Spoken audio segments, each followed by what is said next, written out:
As the abortion fight intensified since the overturning of Roe v. Wade, some in one community feel left out of the conversation: trans men. For a topic so focused on women's rights, we learned these men also need access to safe abortions and compassionate reproductive health care.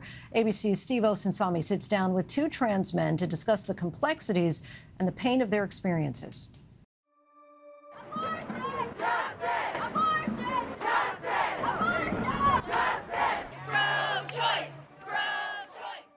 I didn't see myself in the reproductive justice movement, and so I didn't speak up. For people who want to say that the abortion issue is just a woman's issue, what do you say to those folks? I say their analysis of the issue is incomplete. No justice, no peace. When people talk about abortion, it's always a woman's right to choose or a woman's right to have an abortion. It's not just women who have abortions. It's not just women who have babies. It's an issue that divides friends and family. We will abolish abortion!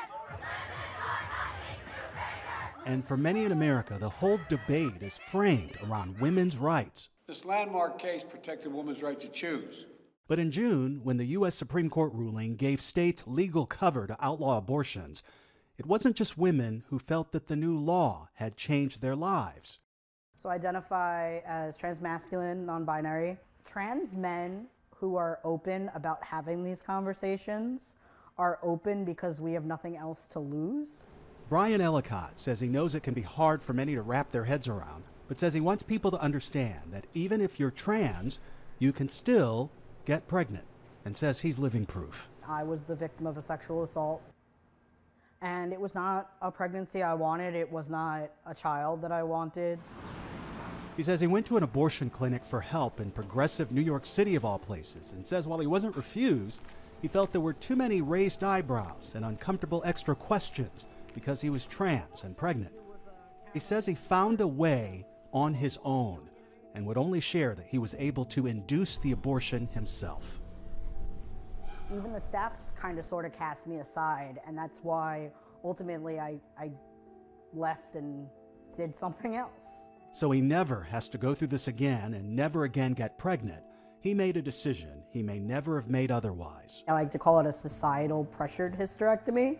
As I wasn't being heard, the only control I had was to essentially get rid of my reproductive organs. It's a point we keep hearing from this community, that people aren't listening who should, that nearly 1 in 5 people report that they were refused medical care because they're transgender or gender nonconforming. I'm asking the question, sir, not you. Right, and I'm answering the question. Somebody with a uterus may have the capability of becoming pregnant, whether they're a woman or a man. I'm denying that trans people exist by asking you if you're talking about women having pregnancies. Do you believe that men can get pregnant? No, I don't think men can get So you are denying that trans people exist? But transgender abortion patients are real. A group of researchers who sent surveys to non-hospital abortion providers estimated that in 2017 alone, as many as 530 transgender men or people who don't identify with either gender had abortions in America. And guess where researchers say that most transgender Americans who might need this care live? In the same part of the country where you'll find most of the new laws that limit or outlaw abortion, in the South. Trans folks are us, basically, and we need to treat everybody the same. Dr. Heather Irobunda is on their side. I firmly believe, deep in my soul, that things can be changed and things can be better. She's an obstetrician gynecologist who served in the U.S. Army, who is pro-abortion rights, and today makes social media videos that she hopes will educate Americans about the need to be more inclusive when it comes to reproductive health care. People don't really acknowledge that trans men and non-binary folks have children. Well, there are a lot of clinics that still call themselves women's health clinics. And if you are a trans man, you're like, I'm not a woman, so is this a place for me? It's a sad and frightening reality that if you're transgender in this country, experts believe you're 4 times more likely to be the victim of a violent event like rape or sexual assault. And sometimes those attacks lead to pregnancies. Getting raped made me feel like I was losing my bodily autonomy. Kazembe Murphy-Jackson tells his familiar story at conferences and rallies. When he first started transitioning, he was raped, became pregnant, and ended the pregnancy. We say men can have abortions, and I think it is a provocative statement and also one that can shift the narrative.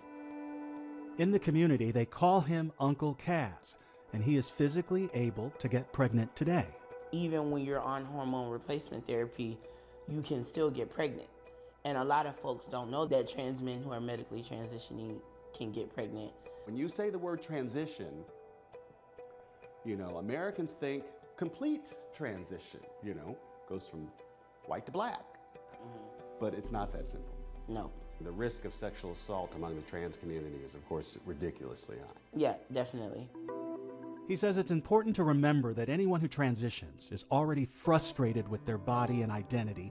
And he says those feelings of stress and confusion are only multiplied after a violent assault and then a pregnancy. During the assault, the men kept saying, we want to make you a real woman. He argues that providing abortion services for people in his community and including them in the conversation over abortion rights could save lives. I still say that my abortion saved my life because I was depressed, and I think had I been denied access to my abortion, I'm just not sure if I would still be here. Hi everyone, George Stephanopoulos here. Thanks for checking out the ABC News YouTube channel. If you'd like to get more videos, show highlights, and watch live event coverage, click on the right over here to subscribe to our channel, and don't forget to download the ABC News app for breaking news alerts. Thanks for watching.